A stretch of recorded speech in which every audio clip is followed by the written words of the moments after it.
Yes, you're very welcome along to the Huddle Breakdown. We are back after a short hiatus of international football. Scotland, once again, being very enjoyable to watch, a very good team, and Ireland, once again, losing every game that they were playing over the course of the last couple of weeks. But we can only put that down to one thing, Alan, and that is the fact that Liam Scales was not called up to the Ireland squad for their games against Netherlands and against France, but he is included in Celtic's Champions League squad as they prepare for their first game against Feyenoord next week. So on the show today, we are going to be looking ahead to that. James is here as well as we look ahead to the game against Dundee this Saturday as we return to league football. So league football and Champions League football on today's show. Gents, how are you? I missed the show. I've been waiting 4 years. We've been doing this show, and I've been waiting for my opportunity to talk about Liam Scales. And I missed the podcast after the derby that Liam Scales got man of the match in. It's just incredible stuff. It is because he might never play for Celtic again. So you really did miss it. Surely somebody else has fit. Gotta be. No, well, I mean, life's all about timing, Enda. Life is all Yeah. about timing, and you got to make your own listen. luck. If you want to spend the first 5 minutes just having because you're not had a chance to have a gloat, then we can do that. We can fill another 5 minutes of gloating before we all get warmed up. That's fine. Listen, judging on Celtic's injury record so far this season, I think we're going to see a lot of Liam Scales. But can he play right wing? And listen, it's been proven. It's been proven after the derby. It's not a bad thing to see some more Liam Scales in the defense. There's a lot of confirmation bias here, but I'm just saying he did get man of the match. We're a dehydrated Greg Taylor away from seeing him at left back, apparently from the Champions League squad. So, yep, more joy to occur, more opportunities for Enda Cole to gloat may be coming in the weeks ahead.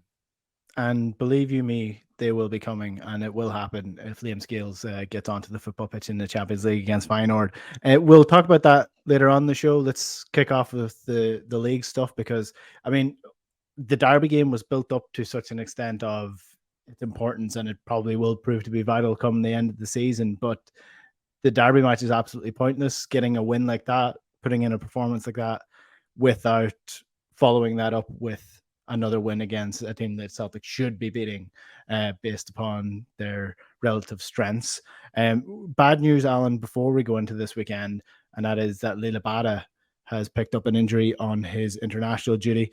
Not really something that Celtic can control if a player does get injured on international duty, but it just seems to be a repeating of sort of these soft tissue injuries that players have been undergoing over the last couple of months for Celtic, and this could be a costly one because it looks like Liel Abada could be out for the rest of the year, as in the calendar year of 2024. So, I mean, that's a huge blow considering how light Celtic are currently on players. Firstly, it is. It's disappointing for him. It's disappointing for me because I think I nominated him for end of season like young player of the year and all sorts of things like that. But that's the least of our worries. Yeah, it's just another, like you say, it's another soft tissue injury. I don't know to what extent the things that Celtic do to monitor players can be predictive in terms of because I would have thought again, I would chat to my son's a physiology graduate. I was having a chat to him about this in terms of to what extent can we expect software to look at sort of feed in scan results, let's say, and other data, and then have a kind of algorithmic learning engine that sort of almost predicts the probability of a muscle injury based on what state your fibers in around your quad and all that sort of thing. But I would have thought that isn't like completely science fiction to be able to do that. And I know James has alluded to this Zone 7 software in the past, which apparently Celtic have got or have had at one point. How is it used? What can it tell you? What can't it tell you? What are the limitations? So, maybe James can get more into that because I must admit I'm just kind of asking questions. Really, I'm not giving opinions. It's really just the extent to which really the Celtic can be getting ahead of that by almost saying, look, this player's hamstring looks like a hamstring that could be injured if it's not rested for a couple of weeks. That type of thing. I mean, I'm being simplistic, but Yeah, it's certainly, these things do tend to happen. And as I said before, it does tend to be the case that you place risk upon risk. I think Celtic, probably no different to any other club in the world, frankly, probably, with few exceptions. When they're faced with injuries in certain areas, other players get rushed back, like Carter Vickers potentially, and therefore that just compounds the problem. The more injuries you have, the more likely you are to have to put people on the bench that maybe aren't quite ready yet, and all that. So there's a compound risk factor to all the when you start getting a number of injuries, and especially in the same part of the team. And then you add on the fact that when you buy new players, they've all been at different clubs. Their calendars are not quite aligned. They've probably done different degrees of training. They've not necessarily done the same training. They don't play the same way you play. They might have been playing quite a, you know, passive system of play, and then suddenly you're asking them to play a hyper aggressive pressing style of football. How many sessions does it take to get the player up to speed, both physically and mentally, in terms of fitness and to fit into the system, etc.? All those factors, which are more likely to happen at the beginning of the season, actually, because that's when you tend to buy new players, and when new players are less likely to fit in with whatever regime and training that you have. So I've said before, it's too early, I think, into Rodgers' time. Some of these are actually historical issues. Some of them are, as with Liel Abada, picked up on international duty. But again, to what extent does the club monitor all this, and what warning signs does the capabilities that the club have allow you to kind of get ahead of this? I suppose these are questions I have in my mind. Yeah, and I was thinking about that and the style of play and the style of management, and it didn't really add up why there would be so many injuries under a Brendan Rodgers versus where the players were under Ange Postecoglou, because I mean, it's not as if Ange played this brand of football where the players would end up, losing their fitness as the season progressed. I think it would be the opposite. They were instructed to play a high intensity style of football, and I would probably compare it to Marcelo Bielsa's time at Leeds. When it came to the end, and the Leeds players were just looking sluggish. They were looking tired. They were picking up injuries here, there, and everywhere. And if you look at the way that Celtic ended last season, where the players look sluggish and people kind of put it down to, they'd already won the title, they'd phoned it in. There is a potential that this is just a stress of the last 2 years under Ange football for these players, and the intensity of the training, the intensity of the play, the intensity of all the games, because there were players playing almost every single game of the season last year without many substitutions until Celtic had wrapped up the league. So you could be looking at an issue here that's not really Brendan Rodgers' fault. He comes in and he inherits a squad that gyms are just tired, potentially, after 2 really hard seasons of Ange football.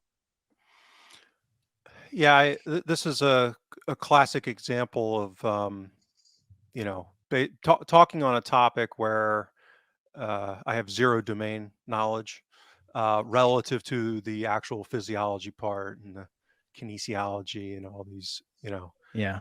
Everything we say fun here is pure topic. speculation, really. Right. So what I have done now, where I do have some domain knowledge, is in risk and modeling risk and decision attribution and that type of thing, and decision risk attribution. And so for anyone who's interested, you can go to Zone 7 AI's website, and they have a kind of a case study. They have various white papers, and they had one of the things that they have, again, it's obviously going to be sales oriented. They're a commercial operation, but they had a profile of Napoli's head of medical or whatever, like, head physio. I don't know, whoever's in charge of Napoli's infrastructure as far as player conditioning and that kind of stuff. And they basically walk through like how they adopted Zone 7 and the challenges that they have, these interesting issues that you have with player types, because you have this wasn't in the profile, but this is my add-on. Is like, you have different physiological types, you have different players with different body types, lifestyles, habits, all this stuff goes into the complexity of this. And they were talking about how they have players that are in kind of the match day squad, that the people that are in the first 11, let's say, who their workload is very high, and you have a subsection of them that would get flagged by Zone 7 as more regular warning issues, meaning that they would have greater frequency of potential soft tissue risk. And then you had players that didn't play as much, that were just training, and within that subset you would have certain players that would have conditional. So that basically this article, if you want to call it that, was exploring the idiosyncratic nature of all this and how they were working with Zone 7 to try and figure some of this stuff out. And that it's a work in process, because this kind of technology hasn't been around for a long time.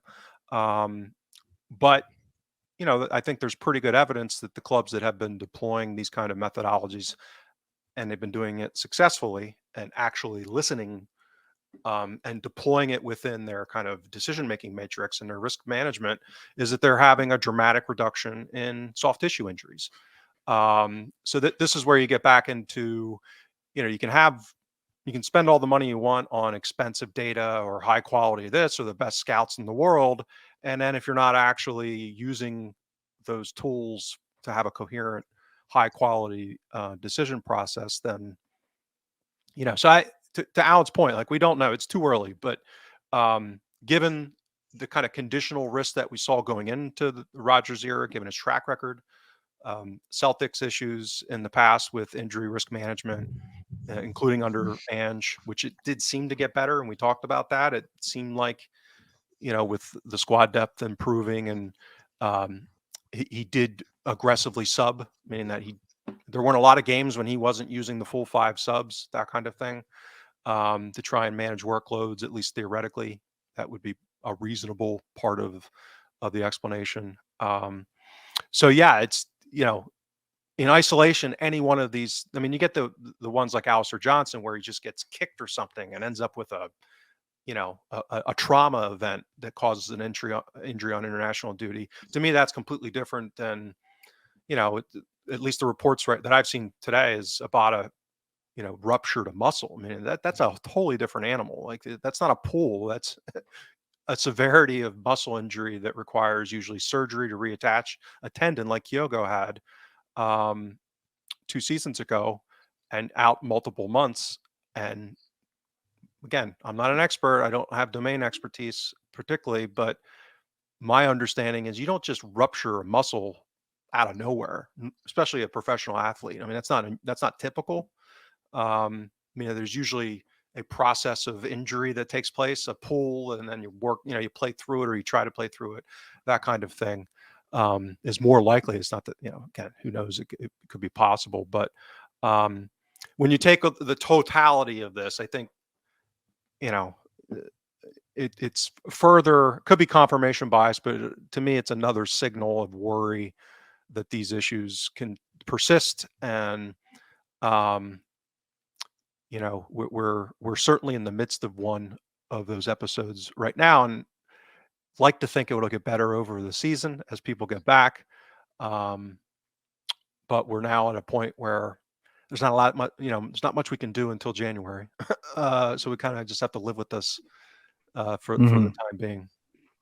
Well, on the theme of living with it, then, this weekend against Dundee, is it Yang comes in, Alan, to your mind, for the next in line to start as winger for Celtic? We've seen James Forrest come off the bench quite a bit under Brendan Rodgers. He still seems to think he has a little bit in him. So is it Yang or Forrest for you this weekend, do you reckon?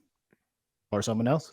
Maybe Lewis Palmer? Whoever you bring in, you're probably prepping them for playing against Feyenoord, right? So it'd be very odd to play somebody, player A against Dundee, and then bring in player B, especially if it's a Yang or a Palmer that's had limited minutes.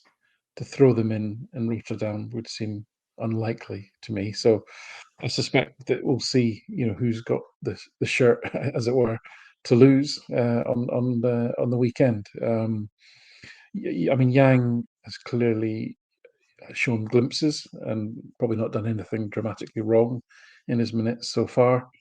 And so just on that basis would potentially be the favourite to start. I don't know, Palmer's been away on international duty. Had a good game by all accounts for Honduras during the week, but in terms of, would you throw him in? I don't know. So at the moment, it would appear to be Yang. I honestly don't see Forrest being more than fourth or fifth choice winger, really. I just don't think that the high end pace is there anymore. As much as he's, always has been a good decision maker with the ball. So yeah, I think that's really where we are. I mean, the Champions League squad announcement really has laid bare not a lot of the risks we talked about in terms of injury, but also in terms of the gaps after the window closed, in terms of issues that were not addressed. That was really amplified loud and clear by those, having to pick scales and having to leave Burnaby out are two symptoms of the same problem, as we well know. So yeah, it's not great, it's not ideal, but I think, as I've said before, I'll enjoy the Champions League games to some extent, but I'm not expecting a lot. But to get back to Dundee, long story short, it looks like it'll probably be Yang to start, and that would, if providing he does a decent job, he's probably in line to start on Tuesday. I think he's been pretty decent. Now, the one thing I will say about Yang is he seems like one of these players that tries to do everything every single time that he gets the ball. And maybe the smarter play is keeping possession instead of turning and going at your winger every single time, or going at your defender. But he's an atypical winger, is essentially what I'm saying, which is sort of the trend in mainland Europe to what we're seeing teams move towards again, is sort of the atypical wingers who like to excite people but can be damn frustrating at times as well. But against a team like Dundee, you may as well give him a chance to get his first proper sort of minutes as a starter for Celtic and see what he can do. I will say there is no club to my mind across Europe that is going to have the same preparation to Celtic in the Champions League as, okay, your team against Dundee, that's going to be your team against Feyenoord, and having that be your litmus test. I just think it is one of the classic issues with Celtic's preparations for the Champions League, James, is that there's just no way that Celtic can go out against Dundee and have any meaningful sort of idea of how their game plan is going to look against Feyenoord on Tuesday then. It's an interesting quandary because we'll probably get into this a little bit, but I don't think Dundee is the proposition that we've seen historically. And like I said, we'll get into that, but I think they might pose a bit of a different challenge. I mean, it's still Dundee, but there could be some specific aspects to this version of Dundee that are different than what we've seen in recent history. But in that sort, I mean, just generally, if we're talking about let's say by reputation, a bottom half domestic opponent who's likely to bunker, what composition of wingers is more likely to increase our chances of winning, or more importantly, not having another St. Johnston at home occur, which is, one of these mind-numbing 0-0 draws or something like that, which is probably the more likely risk. And I've long held the view, and I don't, it hasn't really changed, that Maeda is not really a great option in that regard, meaning that most of what he offers is not going to do all of that much over time. In any one-off game, obviously, who knows? But over time, his ability to press, counter press, for a team like Dundee, that's probably going to bunker and probably going to play long ball to at least a decent extent. They're not going to take a lot of time to try and build out from the back. I'm not sure what his incremental role is to improve the likelihood that we're not going to drop points. But to Alan's point, you're probably going to want to play the same player, and Maeda absolutely has a lot of utility going into Rotterdam, playing against Feyenoord. So, it's kind of a needs must, which priority comes into play.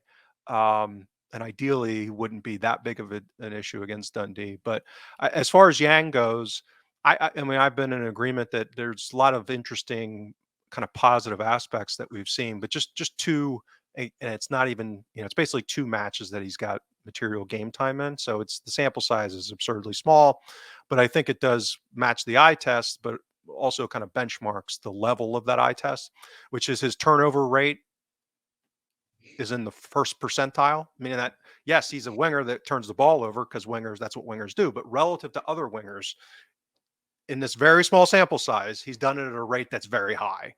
And he's had some success with that. I mean, the productive outcomes, he's had some chance creation that, so it hasn't been netting out to bad. But again, doing that against Feyenoord, who's got a different level of player, particularly to hit us in the attack, I think is, going into Tuesday will be interesting. The other thing is he's been fouling a lot. So his ability to defend within, Rodgers' system, which again will be more tested against Feyenoord. So I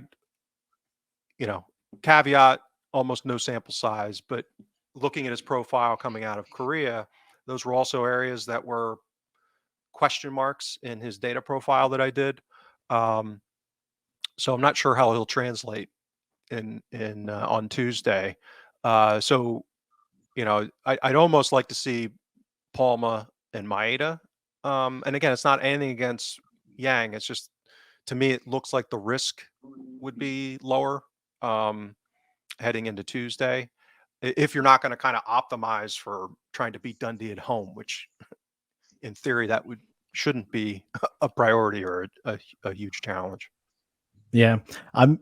Now, if there wasn't an international break in between this that is sort of hindering the amount of game time that these players have to play with each other, I would actually go with Palma and Yang against Dundee for the exact reason of they're both direct attacking players that can get out of defense like Dundee versus Maeda, who is more of a defensive attacker, if that makes any sense. But the only issue with that is if you leave him out of the team, that's a lot of time spent not working with a system ahead of the first Champions League game of the season. But again, maybe Luis Palma has been brought in for the exact reason of he's Champions League ready and Maeda is not. So like these are sort of the interesting facets that you get with Brendan Rodgers Celtic as opposed to an Ange Postecoglou Celtic, where you knew who was going to start for Ange in the Champions League. You just don't know who Brendan Rodgers is going to go with it all. So very exciting times.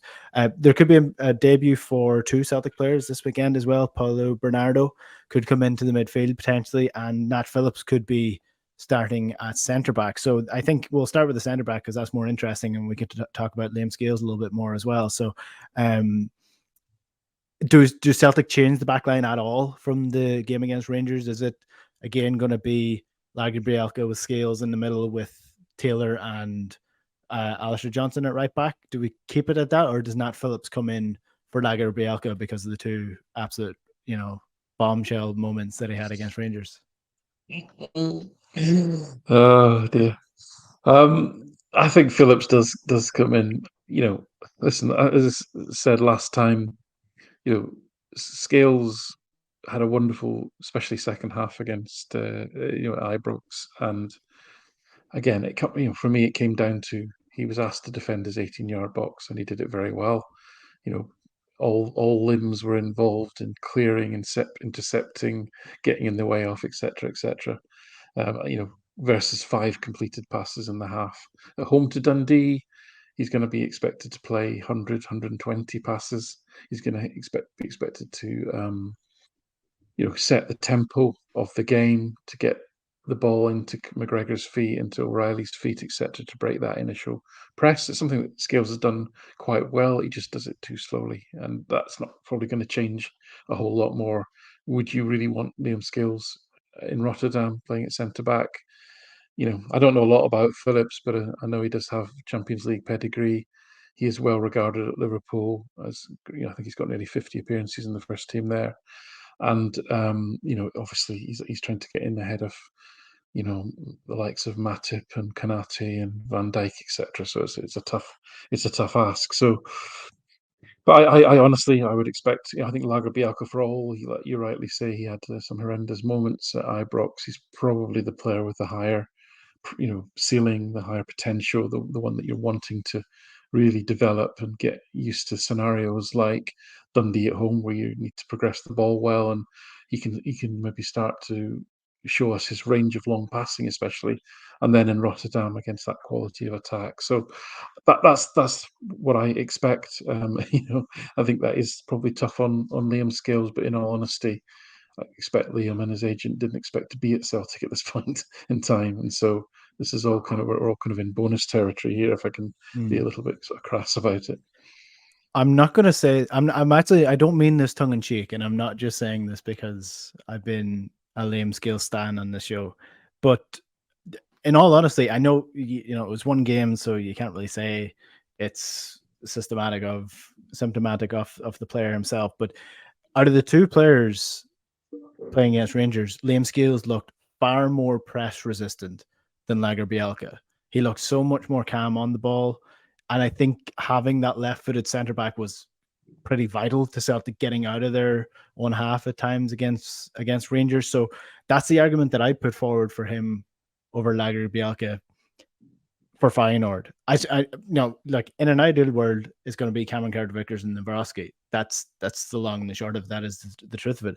But if I'm saying Nat Phillips is going to be a dead-on starter for the Champions League, James, I don't know. I think it's a fair and reasonable argument to make that Liam Scales gets the opportunity to play as the left centre-back over Lagerbielke.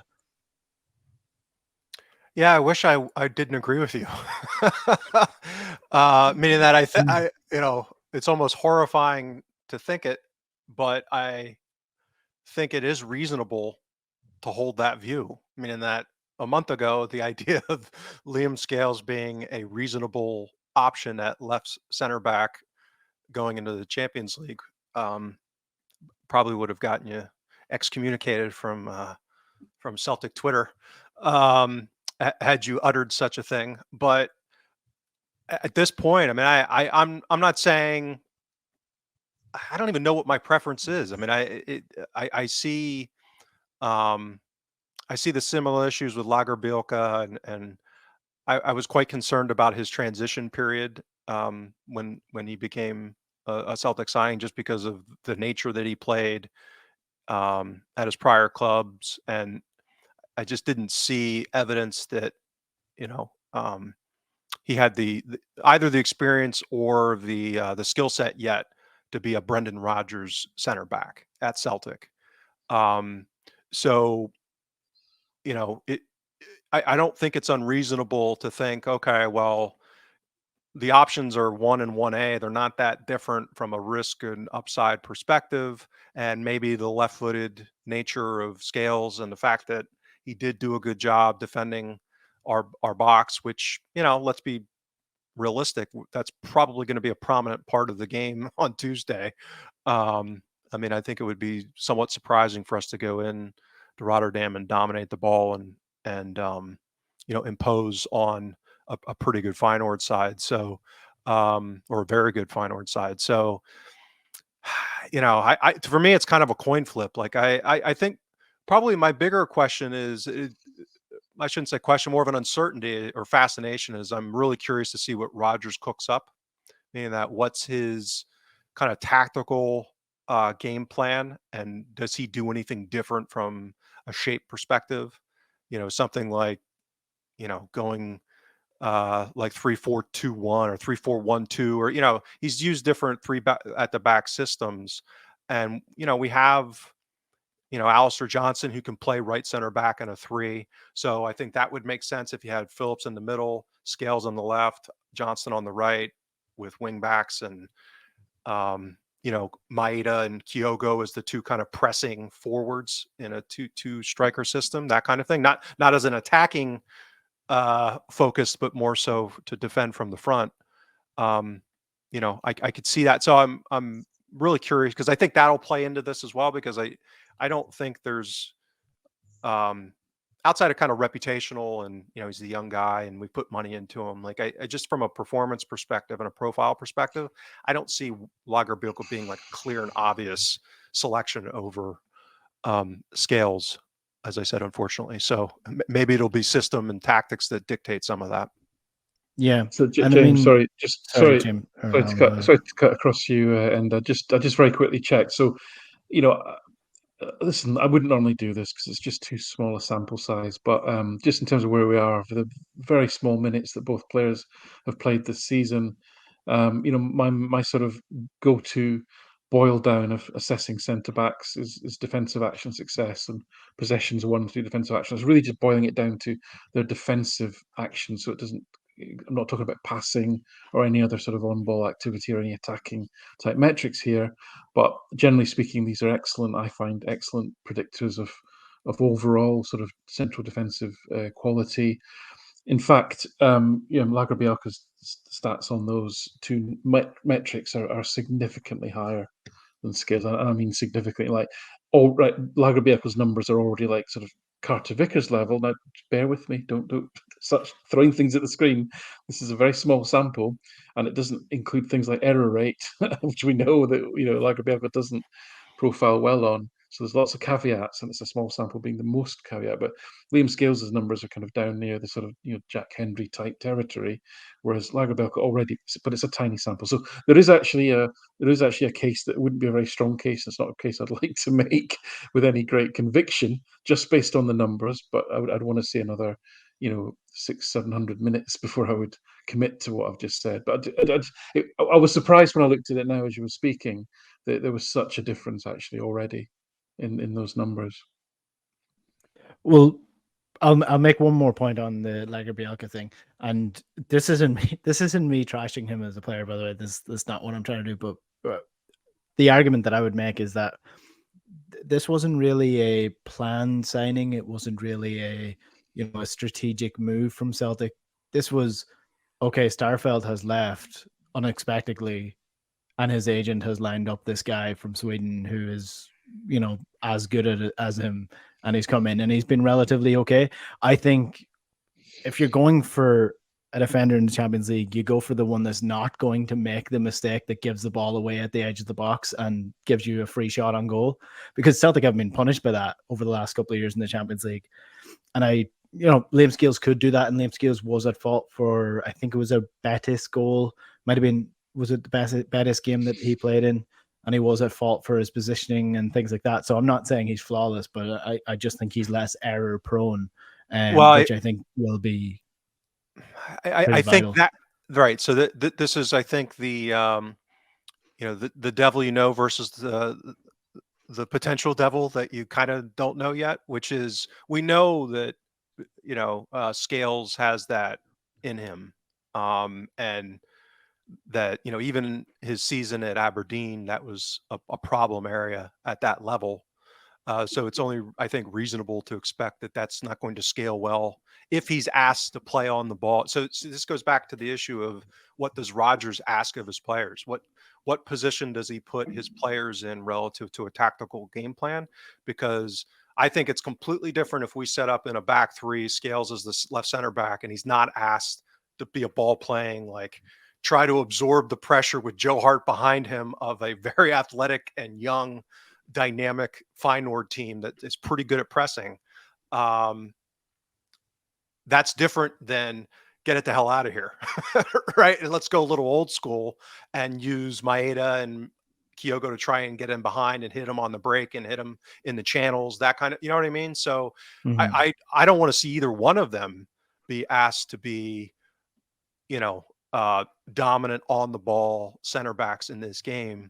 I think that's a recipe for potential disaster for both of them.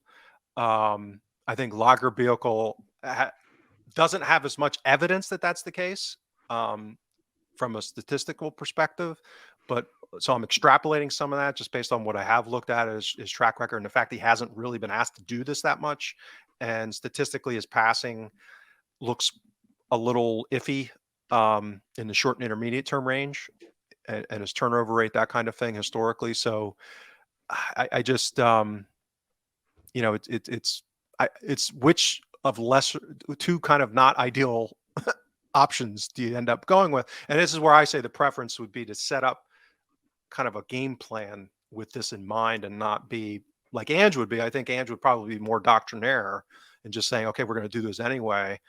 I'm hopeful that maybe Rodgers will be more pragmatic, and maybe not try to play in such a old school, progressive way, the Rodgers of 16, 17, and try to build out from the back. Could be a problem. In the interest of balance, so just quickly checking on that point. So to be fair, Lagerbielke has 4 times the number of turnover passes that Scales has, so that's fair. Yeah. The thing that I love about this show is that I don't have to back up any of my stuff with statistical evidence. So I'm going to stick with my vibes take that Liam Scales should start. But I think I'm still holding on to hope, and maybe it's just hope because it's the trendy thing to do right now, that I think Brendan Rodgers could pull out the Manchester City / Liverpool / everyone else in the Premier League style thing now that is very trendy, with the 3 centre backs coming across, with the 1 fullback inverting into the midfield. I think that suits Greg Taylor if he gets to invert into the midfield, and we have Liam Scales, Nat Phillips, and Alistair Johnson across the back, or Lagerbielke, Nat Phillips, and Alistair Johnson across the back, with Greg Taylor inverting in possession and going back into the flat back 4 out of possession. I think that is something that Celtic could realistically do. That's me understanding football through the medium of people much more clever than I, and maybe Brendan Rodgers has something up his sleeve that is not that, but is a similar iteration to that. So it's finally we have something to talk about that's more interesting than this is our starting 11, this is how we're going to play, is it going to be any good against this better opposition? What about the midfield then? Well, can we can we wrap up on Dundee before we dive into too much on Feyenoord? Well, this is all basically Dundee, right? Plus okay. Feyenoord. So yeah, in the midfield, like, do we see any changes in the midfield? I personally do not think the Turnbull thing is working. I've seen enough for me to make my decision on it so far. The last couple of games, especially the ones that have been important, and the one against Rangers, Matt O'Reilly has been excellent. McGregor was much better against Rangers, and David Turnbull was absolutely anonymous again, in my personal opinion. But again, not basing that on any evidence or stats that you guys are probably gonna bring to the table. Yeah.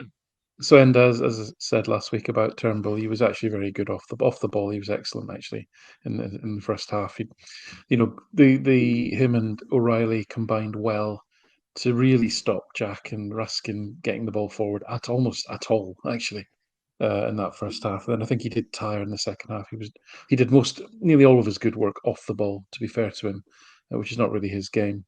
I mean, David Turnbull does seem to be the player that gets called upon when there's a crisis and then discarded as soon as whoever is fit. But we've said before, he's more of a kind of closer to a number 10 than a number 8, really, in terms of his skill set, but without being incredibly creative in terms of his short passing. He obviously is, especially at set pieces. Good goal threat, as we know. Doesn't quite have the energy to be like sort of passing and intercepting monster that Matt O'Reilly is becoming, and that Holm looks like he has the potential to be as well, actually. So I think you could make a case for either Holm, who's was very good in that regard in the second half, Ibrox. If Hitati is fit, then obviously you probably bring him back in, which strengthens you on the ball for sure, but probably doesn't strengthen you off the ball so much. And we haven't really seen anything of Bernardo, so I can't comment. Although he does look like a genuine all rounder, like he's got a bit of everything. A bit of goal threat, a bit of creativity, a bit of dig, good passing, etc. He looks like he's got all of that potentially. So it'll be fascinating to see him. But I think again, based on where we are with injuries at the back, what's the safest option? It's probably bringing Hitati back into the team. But then again, if you project forward to Feyenoord, we're left with this, Hitati, slightly slower McGregor, Taylor, somebody dodgy at left centre back, and Hart. That's just a horrible. It's just a horrible part of the team at the moment, and none of those risks have been addressed, frankly. And some of it's down to injury, but a lot of them are still there. So there's no perfect answer here, but I think the most sensible one is definitely probably that Hatate comes in. But fascinated to see, how Holm develops, especially his defensive capabilities, and obviously excited as well to see how Bernardo shapes up. Yeah, I don't think I'd play Bernabeu in midfield. Personally. Well, better than at fullback, it might be argued. Well, yeah. Again, it's impossible to know where Hatate's at in building his fitness back up. So, I mean, I think realistically, maybe getting an hour out of him would be probably, an ideal situation. But there again, this is going to be a Saturday to Tuesday turnaround. Someone coming off of a muscle injury, how that's handled and how and whether he's able to bounce back to the degree we'd probably want. That's a question. So yeah, I for Saturday I wouldn't have any problem with Holm. I'd be surprised if we see Bernardo over him to start, given that we haven't seen him at all, and I don't think he played much prior. I mean, he's had some international games, I think, in under 21 maybe or something like that. But he wasn't playing that much, if at all, before he coming to Celtic this year. Maybe in some friendlies he had some minutes, but so again, I think given who we have, it'll be interesting information to see who Rodgers does going with. Meaning that if he does end up going with Bernardo, I think that will speak to maybe where he thinks Holmes at over the next few months. But yeah, I'd probably lean again, depending what's going on with Hatate, probably Holm, O'Reilly, and McGregor. Holm can best be described as a player. Like he's a proper player. I think he's I mean, who knows what his ceiling is going to be, but from the flashes that we've seen off the bench, he's so exciting as a young player, and exactly what I want to see from quote unquote number 8, where he's not taking the ball, passing it backwards, going back to the man where it came from, going to the left back, going sideways. He's getting the ball, he's turning, he's already on the half turn, he's bursting forward, and he's playing the ball fast and quick, and he's probably Brendan Rodgers' dream at the minute if he continues to develop. So I'd have absolutely no issue with him against Dundee. Not quite sure defensively if he's capable of doing the job that we might need against Feyenoord, but I mean, we just haven't seen it. He could well be. But yeah, seriously exciting prospect for the next 6-7 months. See how he develops. Absolutely. I mean, sorry, James. I mean, again, I'm playing about with ridiculously small samples of data here, but he's the only non-defender at the moment who has got averaging more than 10 sort of pack passes per 90 minutes, but he's only played like one and a bit games, right? So it's ridiculously early. But that's if you want a little flag, a little sort of thing to highlight, that's a good one.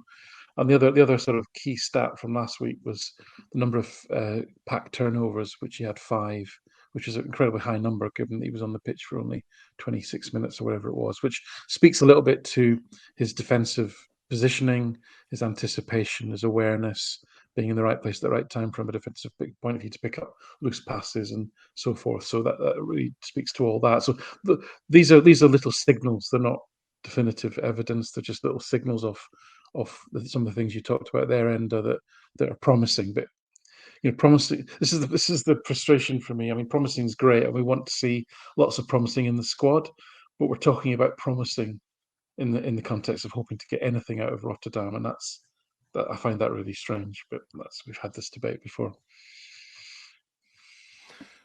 Yeah, if I could, I had a bit of scouting on Dundee that I thought would be interesting to the audience because yes, go for it. Yeah, I don't think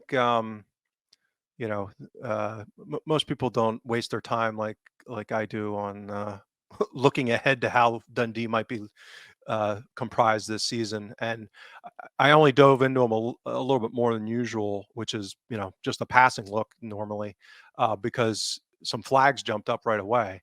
And I don't think this is our kind of traditional expectation of a Dundee side. I don't know whether that's because of their new manager, Doherty coming in and having a long history in Scottish football, but this being his first managerial job, or whether he's had some ideas or whatever. But they are relatively young, relatively athletic. They have three in particular loan players, one from Crystal Palace, one from Wimbledon, and Forest Green, I think, is the other one.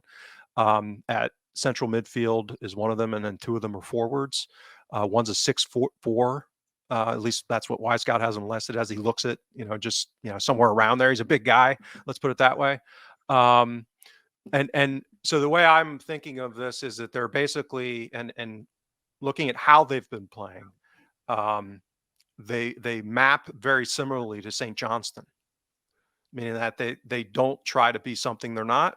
That's kind of the Ross County model to play against Celtic. Coming into Celtic Park and trying to press us high and persisting with that and sustaining with it. And they did a decent job of it for a while, and then breaks down and we beat them 4-2. That kind of thing. I don't see that yet in Dundee. I think they're much more likely to sit deep, press us at times very intensely, meaning that they are very aggressive when the ball's near their defenders. They attack.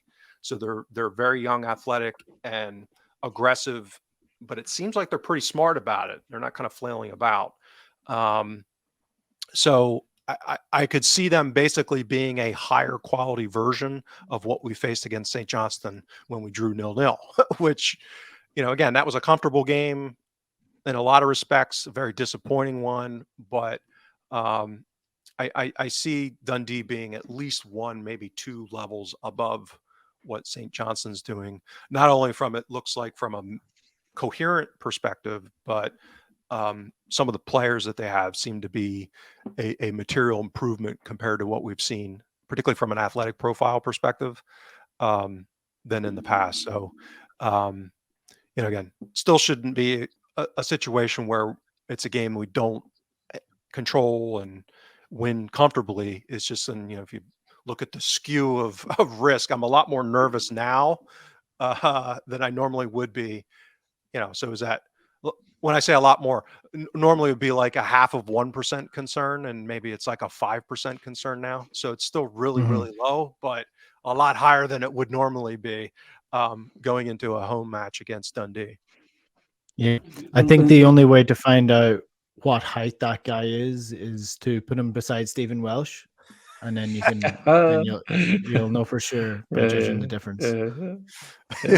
They've actually on that topic, they've actually got the highest XG generated from set plays, our favorite topic in the league so far this season, which is not by much, right? But it's very early days.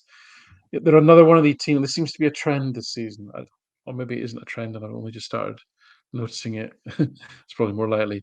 But they're another one of those teams that they're not looking to play any football at all in their own defensive third. They're looking to get though, and most of their nearly 60% of their passes are completed in your half, not their half, which is we're seeing that more and more now. But they've actually got the third best, not just XG differential, but post-shot XG differential. So that's shots that are on target. That actually is pretty impressive. Their post-shot XG is 1.534 and 0.91 against, which is pretty good actually.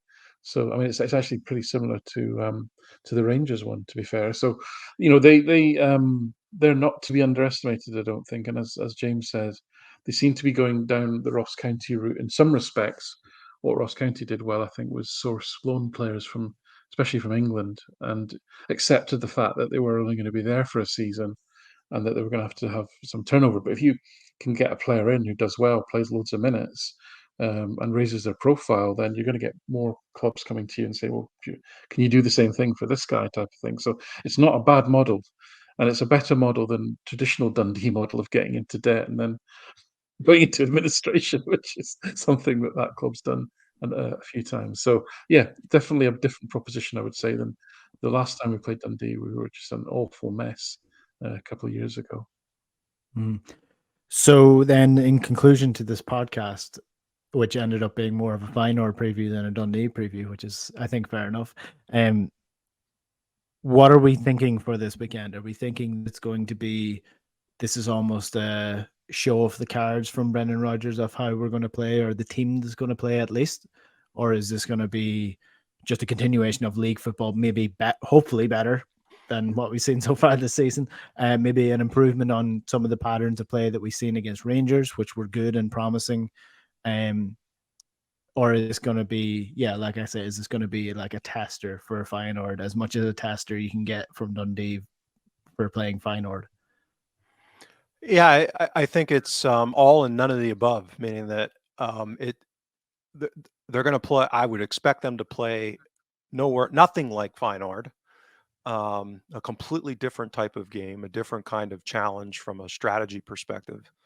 But I also have that anxiety, meaning that if some of these issues that we were talking about and worried about heading into the game against Rangers are persisting, um, and that Rangers game was more about them being awful than us doing that well, and we, ultimately, obviously, you want the result, get the 3 points.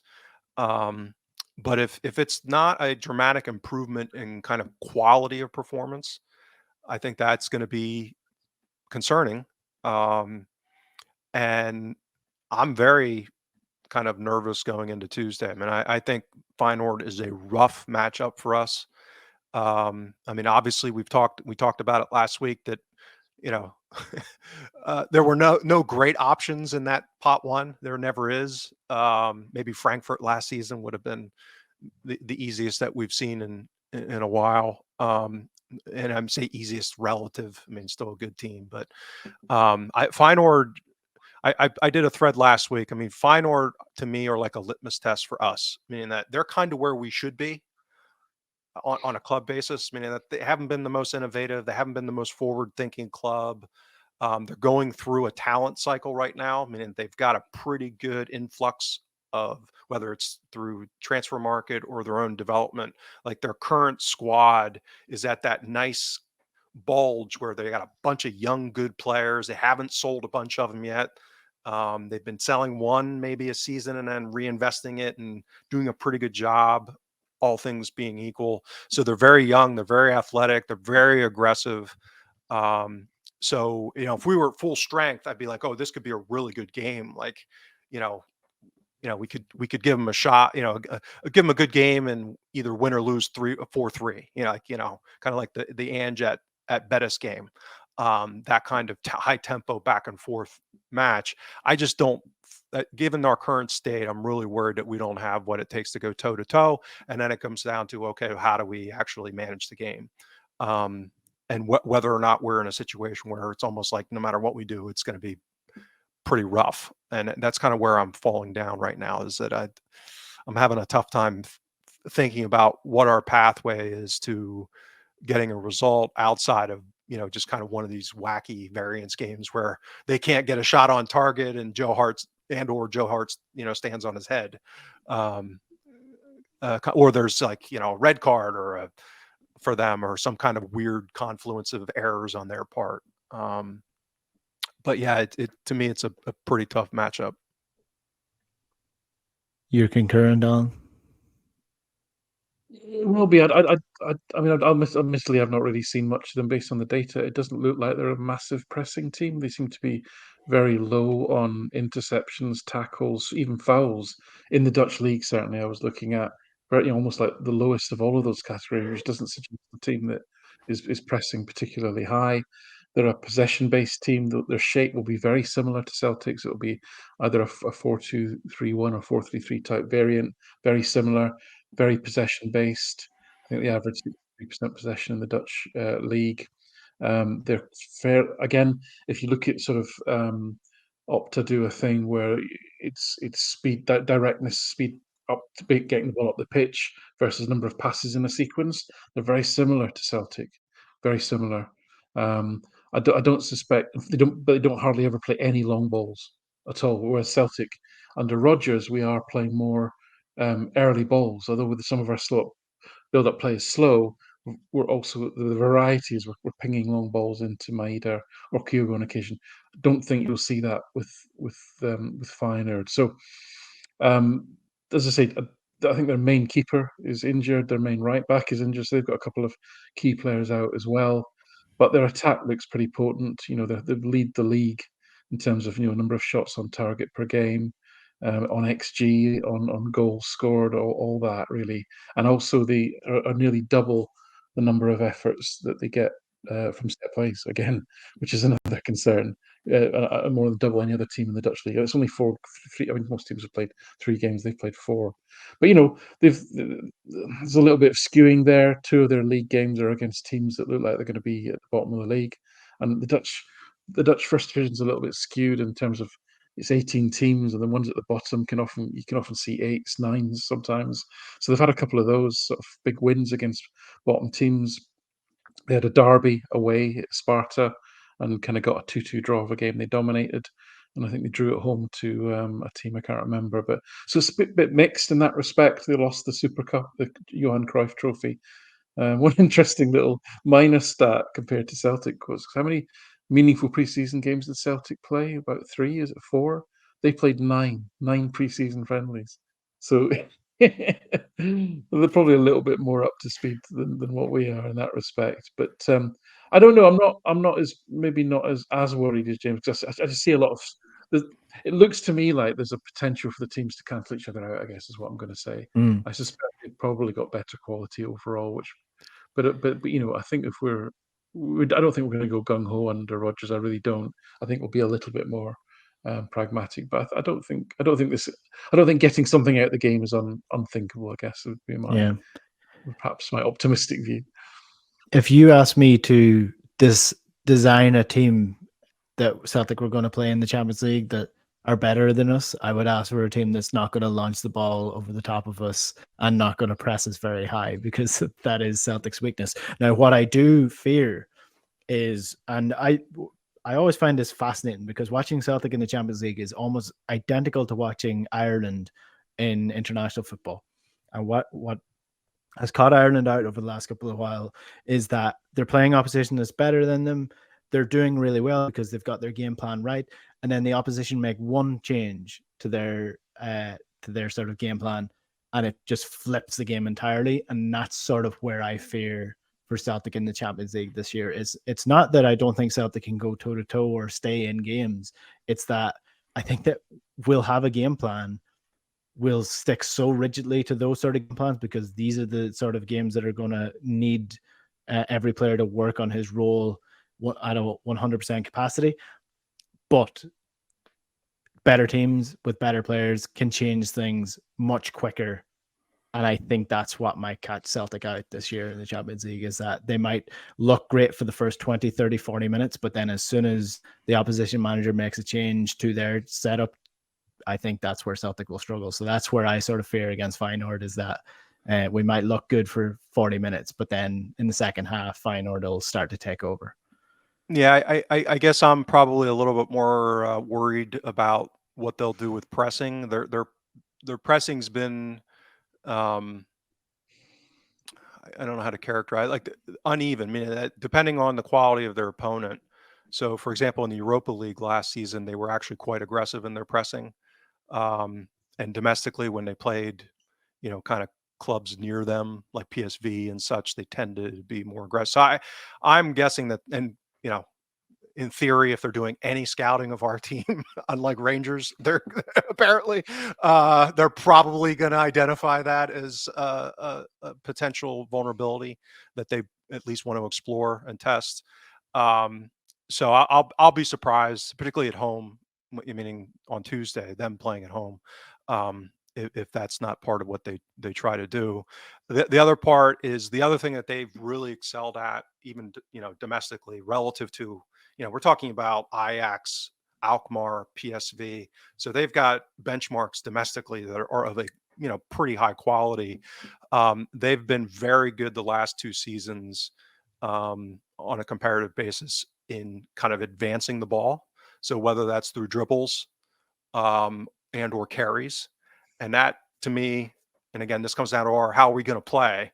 If we're going to be really at all progressive in trying to have possession and build up attack, that issue for me is a nightmare potentially with transitions and the issues that we've always had in our midfield, or at least for as long as I can remember. If you get this level of a team with that athleticism, the ability to carry the ball and progress it rapidly against this back five that we're likely to have, that's why, so I think about this from two ways, meaning that unless we're going to basically bunker, which is kind of why I think that might be the thing that we should be doing. If we're going to try and play on the front foot, that transition issue scares me. And if we're going to try and build out from the back, I'm worried about the pressing aspect. So, but yeah, that's why I'm more anxious, I guess. Well, we will wait and see what Celtic do on Tuesday. They have to pass the might of Dundee this weekend first. So hopefully that doesn't make me more nervous, because I've been watching highlights of Celtic against Man City last time Brendan Rodgers was in charge, when Dembele made his dream for a whole, it was like 40 seconds, 50 seconds, something like that. But yeah, Celtic were really good that night, and it got me excited for the Champions League. So hopefully Dundee don't crush my hopes before we even get to the Feyenoord game. And I will enjoy Tuesday night. I will one up you on that. I was actually at the Galway CSC for the Celtic versus Paris game when Dembele scored, I think within like the first minute. And I think we ended up losing 7-1. Yeah, we really annoyed them when we did that. But yeah, that was my rebuttal to that. So I for about 60 seconds there, it's kind of like my poor wife, 60 seconds of optimism and then everything crumbles. Well, on that note, we will end the podcast. Thank you very much for everybody who stuck by and had to listen to that vulgar before we ended the show. So apologies to any children in the car as well. You won't understand the joke, but it's not very nice, so don't be repeating that. James, Alan, that's where we will park the show for this week. Thank you very much, and we will be back next week. Probably you two guys doing the review plus me later on in the week, but that is to be arranged as we have to work around these work schedules. So thanks very much for listening, for watching. If you're watching on YouTube, don't forget to hit subscribe. We'll chat to you next week. Good luck.